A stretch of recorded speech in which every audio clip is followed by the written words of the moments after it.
Reflect strength when you are week.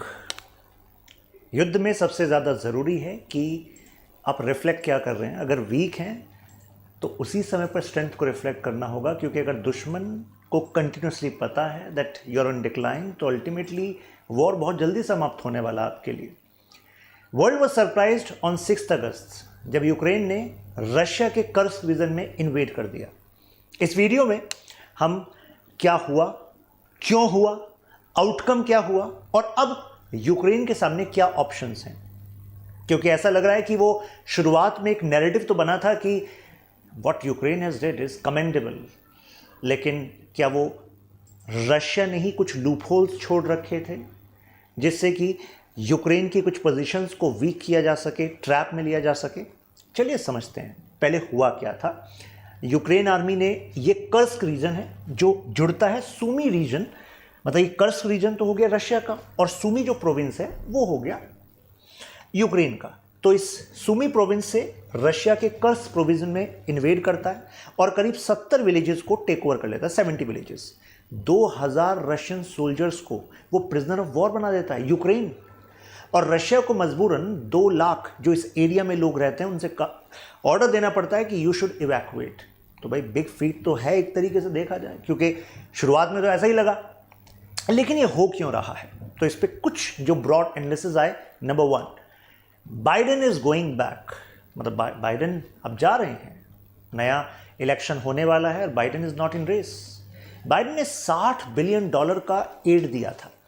और अगर आप देख रहे हो यूरोप के डिफरेंट नेशंस में कितने सारे फैक्शंस ऐसे डेवलप हो रहे हैं, दोज वर सेइंग कि why we should waste money, मतलब हम यूक्रेन को अपने बजट से इतना बड़ा पार्ट क्यों दें, what is the outcome.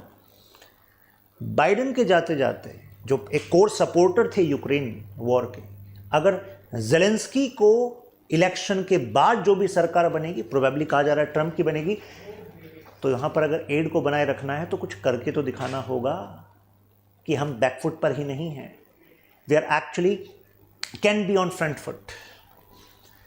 NATO, अगर ट्रंप आते हैं तो आपको पता होगा पिछली टर्म में भी नेटो का कहना था कि why is USA spending around 70% money of the total NATO expenditure, हम ही क्यों सबसे ज़्यादा खर्च करें। तो अगर उन्होंने खर्चे को कम किया नेटो से, तो अल्टीमेटली नेटो का यूज़ के सिनेरियो इन यूक्रेन जो सपोर्ट है पीछे से, आपको नहीं लगता वो ड्वेंडल हो सकता है। तो ऐसे में यूक्रेन को कुछ स्ट्रेंथ को प्रोजेक्ट करना पड़ेगा। पिछले 1 महीने में 3 बार रशिया का सबसे बड़ा एयरक्राफ्ट कैरियर देखा गया ईरान के बेस, ईरान का जो कोस्टल लाइन है उसके पास। तो वर्ल्ड मीडिया वाज सेइंग कि यार रशिया क्या सप्लाई कर रहा है ईरान को, क्यों सप्लाई कर रहा है ईरान को। कहीं ऐसा तो नहीं है कि वो Russia, Iran, north Korea, China एक एक्सेस बन रही है और अगर वॉर होता है ईरान और इजराइल के बीच में तो रशिया उसको बैक कर रहा है। तो कहा गया कि अगर रशिया का फोकस इस Iran Israel middle east crisis पे है तो क्या जेलेंस्की को एक मौका मिल गया कि ठीक है तुम्हारी नज़र उधर है तो देखो हम क्या कर रहे हैं आपके घर में। मिस्टर पुतिन का अप्रूवल रेटिंग कहा गया कि थोड़ा सा डाउन हुआ था, स्पेशली जब लास्ट टेररिस्ट अटैक रशिया में हुआ। तो अगर narratives within Russia are going against Putin, तो ऐसे में कर्स्क रीजन में अगर यूक्रेन की फोर्सेस इन्वेड करेंगी तो भाई जनता जो है रशिया की वो भी सवाल तो पूछेगी कि यार 2.5 साल से ज़्यादा हो गए इस वॉर में और हम कह रहे थे कि स्पेशल ऑपरेशन है और बस 1 हफ्ते का ही समझ लीजिए, 1 हफ्ते में कीव अपना और ultimately we are going to neutralise. लेकिन ये हो क्या रहा है, they are going to question Putin. तो क्या एक प्रेशर टेक्निक थी, वॉर ऑफ एट्रिशन। अब ऐसा लग रहा है कि वॉर केवल इतना है कि जो ज़्यादा से ज़्यादा नुकसान पहुंचा देगा, चाहे वो ह्यूमन की बात करें या फिर वेपनरी की बात करें, तो जो लास्ट तक टिक पाएगा वही जीता माना जाएगा। कोई क्लियर कट यहाँ पर जीता हुआ पता ही नहीं लग रहा है। 2.5 साल तभी तो हो गए, क्योंकि वहाँ से बैकिंग जो है वो यूएसए की आ रही है, बाकी यूरोपियन नेशंस की आ रही है यूक्रेन को। वॉर ऑफ नैरेटिव्स, कुछ ऐसी चीज़ें थी जो यूक्रेन के अंदर ही गड़बड़ चल रही थी। तो यूक्रेन के खुद के जो यूथ हैं जो इस एज ग्रुप में, जैसे आप इनिशिएटिव देखिए, पहले 27 साल और उससे ऊपर का जो यूथ है उसको कहा गया भाई you have to give service for the nation, लेकिन फिर उसको घटाकर 25 किया गया। क्यों? 2 लाख से ऊपर का जो यूथ है वो वहाँ से निकल गया यूक्रेन से। तो अगर देश के लोग यूक्रेन से निकल रहे हैं, जवान लोग, तो फिर यूक्रेन के लिए लड़ेगा कौन? तो यानी कि नैरेटिव को कुछ चेंज करना पड़ेगा, यूक्रेनियंस को विश्वास दिलाना पड़ेगा कि देखो आप वीक नहीं हैं, देखो हमने भी उनके रीजन में जाकर एक बड़े पार्ट को कैप्चर कर लिया। लेकिन क्या कहानी केवल इतनी थी? नहीं, there is deeper strategy behind this, उसी को अभी हमें डिस्कस करना है। ये पीडीएफ आपको यहाँ मिल जाएगी, Shashank Tyagi for you. Instagram, Telegram, Twitter आप कहीं कनेक्ट कर सकते हैं, कुछ अपडेट वहीं पर आते रहते हैं वीडियो के कंटेंट के। अच्छा, एक अपडेट है कि आप में से जो लोग सिविल सर्विस एग्जाम की तैयारी प्लान कर रहे हैं, तो टीचर्स डे का आपको एडवांस में विशेस। कल से स्टार्ट हो रहा है 8 PM से ये सेल स्टार्ट हो रही है स्टडी IQ प्लेटफॉर्म पर। त्यागी लाइव कोड यूज़ करके you can take additional benefit and start your preparation. PSR optional का नया बैच 9 सितंबर को आ रहा है, जो मैं पढ़ाता हूँ, और ये एक नया YouTube चैनल स्टार्ट हुआ है जिस पर केवल UPSC स्पेसिफिक कंटेंट ही होगा, तो you can join, link description में दिया गया है। नाउ अभी ज़रा ये अपडेट देख लीजिए। 6,50,000 से ऊपर जो Ukrainian man they have fled Poland के थ्रू। यहाँ पर आर्मी का मोरल डाउन है। क्यों? कितने सारे जो वॉलंटियर्स हैं उनकी जो स्विचिंग होती थी कि भाई 2 हफ्ते आपको ड्यूटी पर रहना फ्रंट पे और फिर घर आ जाना है, लेकिन अब 1-1 महीने रहना पड़ रहा है और 4 दिन का ऑफ मिल रहा है, प्लस मैन पावर शॉर्टेज हो रही है, राइट। तो ऐसे में रिफॉर्म के लिए उन्होंने क्या करा, एक तो एज कम कर दी, दूसरा जो उनके प्रिजनर्स हैं उनसे कहा गया कि भाई तुम्हारी जो जेल सेंटेंस है ना उसको कैंसिल कर देंगे, लेकिन उसके लिए आपको इतना टाइम सेना में देना पड़ेगा। जिनका पासपोर्ट डेट एंड हो रहा था, पासपोर्ट रिन्यू कराना पड़ता है, जो यानी यूक्रेनियंस दुनिया के अलग अलग कोने में रह रहे हैं लेकिन हैं यूक्रेनियन, तो उनको पासपोर्ट रिन्यू कौन करेगा? Ukrainian government. यूक्रेनियन गवर्नमेंट ने कहा हम पासपोर्ट रिन्यू ही नहीं कर रहे। क्यों? क्योंकि वो चाह रहे हैं इस बहाने वो वापस आएँ और फिर सर्व करें अपने देश को प्रोटेक्ट करने के लिए। अब ये तो बेसिक इश्यूज़ हैं जो चल रहे थे अभी यूक्रेन में। अब यहाँ पर एक ये इंपॉर्टेंट पार्ट है कि जो साउथ वाला पार्ट है और ईस्ट वाला पार्ट है, यानी कि साउथ और ईस्ट वो रशिया के कब्जे में है। लुहांस्क, जिसको हम डोनबास रीजन कहते हैं, और फिर नीचे क्रीमिया वाला रीजन कहते हैं। अब यहीं पर ये एक इंपॉर्टेंट लोकेशन है, पोक्रोस्क। रशिया इसकी तरफ बढ़ रहा है फिलहाल। जब मैं वीडियो बना रहा हूँ तो कहा जा रहा है कि लगभग 60 मील के आसपास दूर है। अब आप कहेंगे भाई इस शहर में ऐसा क्या है, क्यों रशिया इसकी तरफ बढ़ रहा है? क्योंकि इस पर एक ये हाईवे है T054 और ये कनेक्ट करता है इन सेंटर्स पे जहाँ पर यूक्रेन की फोर्सेस हैं, जिन्होंने यूक्रेन की फोर्सेस का स्ट्रॉन्ग होल्ड है। लेकिन इनकी जो सप्लाई है वो इसी हाईवे से होकर जाती है। अगर इस हाईवे के इस important civil supply you can say hub पर अगर रशिया कब्जा कर लेगा तो जाहिर सी बात है इस रीजन को जो सप्लाई है वो रुकेगी कि नहीं रुकेगी। तो एक तरीके से यहाँ पर जो यूक्रेन की फोर्सेस और यहाँ पर है उनको ब्रेक कर देगा सिविल सप्लाईज को।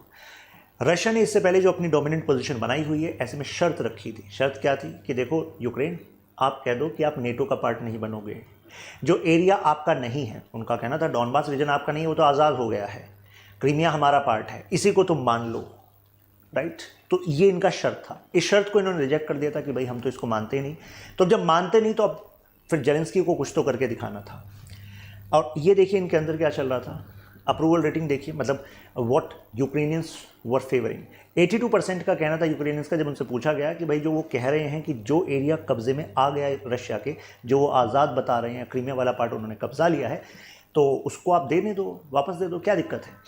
मतलब let it be and safeguard rest part of your country. तो 82% यूक्रेनियंस वर सेइंग कि ठीक है, मतलब we are not going to accept it, ठीक है, हम जो जेलेंस्की कह रहे हैं वही ठीक है। लेकिन अभी वो जो डेटा है वो चेंज हुआ है, यानी कि देखिए 1/3 पॉपुलेशन अब ऐसी बन गई है जो कह रही है कि हाँ ठीक है, मतलब इफ़ रशिया इज सेइंग कि जितना पार्ट उन्होंने अपने अंडर लिया हुआ है वो आज़ाद है या फिर उनका है, तो लेट इट बी, बाकी पार्ट में स्टेबिलिटी एंड प्रोग्रेस ले आओ। तो यानी कि ये जो डिप आया है उन्हीं की जनता के अंदर कि वो रशिया वाले कंडीशन पर मानने लग गए हैं, तो भाई लीडर पर फर्क पड़ेगा कि नहीं पड़ेगा? लीडर फिर लड़ किसके लिए रहा है? तो ऐसे में टॉप लीडरशिप ने स्ट्रैटेजी बनाई रिगार्डिंग दिस कर्स्क। अब आप सोचेंगे कि यार ये कर्स्क में ही क्यों इन्वेड किया गया? तो उसका एक लॉजिक बताया जाता है कि रशिया का फोकस साउथ रीजन और ईस्ट रीजन पे स्ट्रॉन्ग होल्ड रहा और यहाँ पर रहे गैप्स, यानी कि minefield, anti tank missiles, trenches, जिसकी वजह से गड्ढे बना दिए जाते हैं जिससे कि आगे ना बढ़ पाए फोर्सेस, उसकी इस एरिया में कमी थी कर्स्क वाले रीजन में। तो ये भी एक बड़ा कारण बन गया कि चलो भाई इसी तरफ इन्वेड करते हैं, क्योंकि ये एक तरीके से गैप आइडेंटिफाई किया यूक्रेन की फोर्सेस ने कि यार रशिया का यहाँ पर वीकनेस है, चलो इस तरफ इंटरवीन कर सकते हैं। दूसरा, इन्होंने टॉप लीडरशिप के पास ही ये इन्फॉर्मेशन थी। इवन जो सोल्जर्स को यहाँ पर भेजा गया था उन सोल्जर्स को भी कुछ ही दिन पहले बताया गया, ऐसा कहा गया। एक्चुअली ये कंटेस्टेड है, इनका कहना था कि एक्चुअली यूएसए को भी ये नहीं पता था। ऐसा कैसे हो सकता है? मतलब यूएसए आपका प्राइमरी बैकर है, यूएसए देख रहा है कि आप क्या कर रहे हो क्या नहीं कर रहे हो, और आप कह रहे हो कि यूएसए के बिना बैकिंग के बिना इन्फॉर्मेशन के आपने रशिया की टेरिटरी के अंडर इन्वेड कर लिया। लगता तो नहीं है। Now what could be the objective of Ukraine? Objective क्या था? तो इसमें एक रीजन तो ये बताया जा रहा है, ये सुडजा रीजन है। एक्चुअली ये वो एंट्री पॉइंट है जहां से ब्रदरहुड पाइपलाइन, ये ब्रदरहुड गैस पाइपलाइन है जो रशिया से यूक्रेन से होते हुए यूरोप की तरफ जा रही है। तो ये एक मेन शिपमेंट हब है, इसको कंट्रोल करना चाह रहा था यूक्रेन, ऐसा कहा जा रहा है। ऐसा कंट्रोल क्यों करेगा? कंट्रोल इस वजह से करेगा, ये देखिए, ये है आपका ब्रदरहुड सिस्टम, ब्रदरहुड पाइपलाइन, ये यहाँ से सुडजा जो कि कर्स्क प्रोविंस में है, जो रशिया का है। अगर इसको कंट्रोल कर लिया तो जो रेवेन्यू इस वाले एरिया से रशिया को मिलता है वो कम हो जाएगा, खत्म ही हो जाएगा इस वाले पार्ट से, तो इस वाली पाइपलाइन से, तो जब स्टॉप हो जाएगी पाइपलाइन। लेकिन कुछ एनालिस्ट का कहना है कि यार यूक्रेन ऐसी गलती क्यों करेगा? देखिए कितनी इंटरेस्टिंग बात है। ये पाइपलाइन क्योंकि यहाँ से जा रही है यूक्रेन से, तो यूक्रेन की टेरिटरी का इस्तेमाल हो रहा है।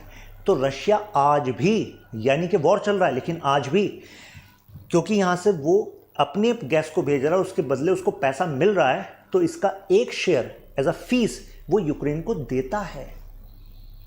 आप कहेंगे ये तो बड़ी अजीब बात है। अरे क्योंकि ये उसकी इकोनॉमिक लाइफलाइन है भाई। तो वॉर एक तरफ और ये जो पुराना अरेंजमेंट चलता आ रहा है ये दूसरी तरफ, इसको एज इट इज चलाया जा रहा है।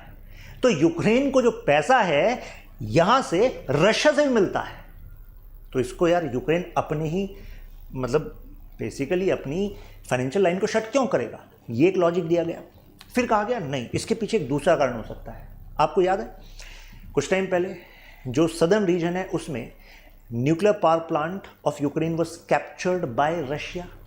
अब अभी तक वो रशिया के अंडर है, तो अगर उसको छुड़ाना है रशिया से तो रशिया का एक न्यूक्लियर पावर प्लांट अपने कब्जे में करना पड़ेगा, और वो है ये वाला पार्ट, ये रहा इस रीजन में। कर्स रीजन में आप आगे जाते हैं तो ये कर्स न्यूक्लियर पावर प्लांट पड़ता है, इसको KNPP इसलिए हम बोल रहे हैं। ये चौथा सबसे बड़ा पावर प्लांट है, तो यानी कि रशिया की इलेक्ट्रिसिटी नीड के लिए ये कर्स न्यूक्लियर पावर प्लांट ज़रूरी हुआ कि नहीं हुआ। इस वजह से भी कहा जा रहा है कि कर्स में इन्होंने इन्वेट किया, जिससे कि फिर वो एक तरीके से ये जो है यहाँ पर ज़ैपोरिज़िया जो इनका न्यूक्लियर पावर प्लांट है जो यूक्रेन का है, जिसको रशिया ने अपने कब्जे में ले रखा है, कहेंगे देखो हम तुम्हारा वाला प्लांट तब छोड़ेंगे जब तुम हमारे वाले प्लांट को छोड़ दोगे, तुम्हारे अंडर नहीं रहेगा। प्लस मिलिट्री ऑब्जेक्टिव बताया जाता है कि जो कर्स रीजन है यहाँ से शेलिंग भी हो रही थी यूक्रेन वाले एरिया में। तो यूक्रेन का मानना था कि अगर ये वीक पॉइंट है, मौका मिल रहा है तो आगे बढ़ जाओ, आगे बढ़ जाएंगे तो यूक्रेन वाली टेरिटरी पर शेलिंग कम हो जाएगी। दूसरा, यूक्रेन परेशान था इस वाले एयरबेस से, खलीनो एयरबेस। खलीनो एयरबेस से लगातार जो यहाँ से 24 के आसपास सुखोई स्टेशन रहते हैं, करीब 3 टन से ज़्यादा का वो जो अपने बॉम्ब्स हैं वो यूक्रेन पर गिरा देते हैं। इस कर्स इन्वेजन के बाद भी गिराए गए। तो ऐसे में इनको लग रहा था कि यार इससे पहले हमने इस खलीनो एयरबेस को नुकसान पहुंचाने की कोशिश करी, लेकिन ड्रोन के थ्रू, सब कुछ क्रूज मिसाइल्स के थ्रू, लेकिन बहुत ही कम नुकसान पहुंचा पाए। लेकिन अगर हम इस कर्स रीजन में आगे बढ़ पाएंगे तो हम इस पर्टिकुलर एयरबेस के करीब हो जाएंगे।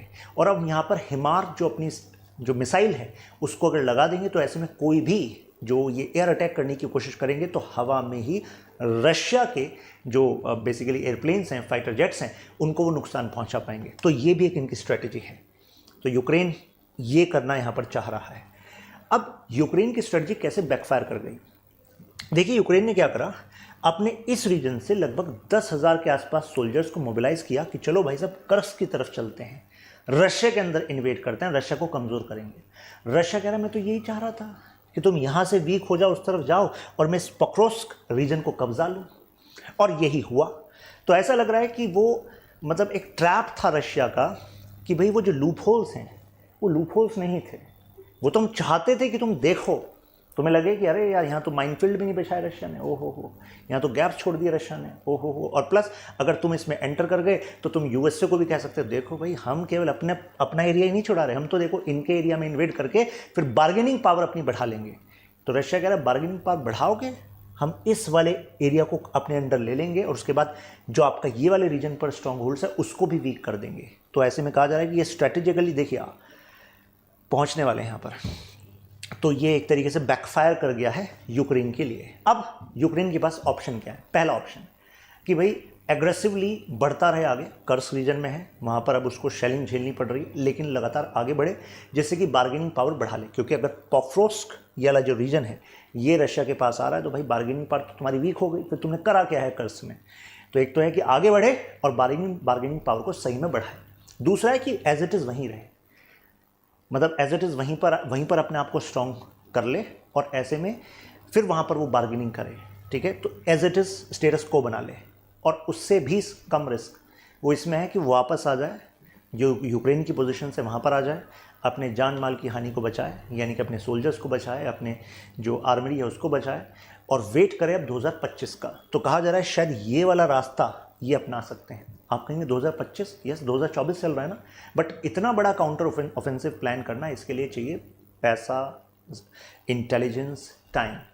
तो एकदम से तो अब ऐसे लूपहोल नहीं मिलेंगे।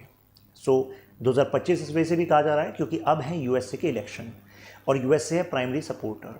यूएसए के इलेक्शन डिटरमाइन करेंगे यूरोप की राजनीति को भी इन्फ्लुएंस कर देंगे। तो ऐसे में जो अब नवंबर दिसंबर में होगा वो लार्जली डिटरमाइन करेगा कि यूक्रेन के पास कितना सपोर्ट आएगा और यूक्रेन क्या कर पाएगा। तो इसी वजह से 2025, तो ऐसा लग रहा है ये वाला ऑप्शन दे में यूज़। देखते हैं अब क्या होता है आगे। ये थी अपडेट, ये था एनालिसिस। यहाँ पर आप मेरे साथ कनेक्ट हो सकते हैं, Shashank Tyagi for you, directly scan करके इंस्टाग्राम टेलीग्राम। ये क्वेश्चन यहाँ से बन सकता है। देखो यूपीएससी जब क्वेश्चन पूछती है तो इंडिया के कंटेक्स्ट में पूछती है, चाहे जीएस पेपर 2 में पूछे या पीएसआर ऑप्शनल पूछे।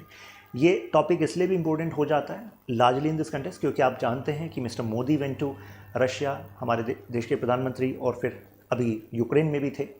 तो क्वेश्चन कुछ ऐसे बनेगा, discuss the strategic dimension attached with Russia Ukraine crisis for India. तो यहाँ पर हमारे लिए कौन से स्ट्रेटेजिक डायमेंशंस कनेक्टेड है। तो चलिए फिर मिलते हैं आपसे नेक्स्ट वीडियो में। आप कौन से और टॉपिक्स पर मतलब डीपर एनालिसिस चाहते हैं, you can share in comments, I read each and every comment. Video को आप शेयर भी कर सकते हैं। फिर मिलते हैं, ख्याल रखिए, जय हिंद।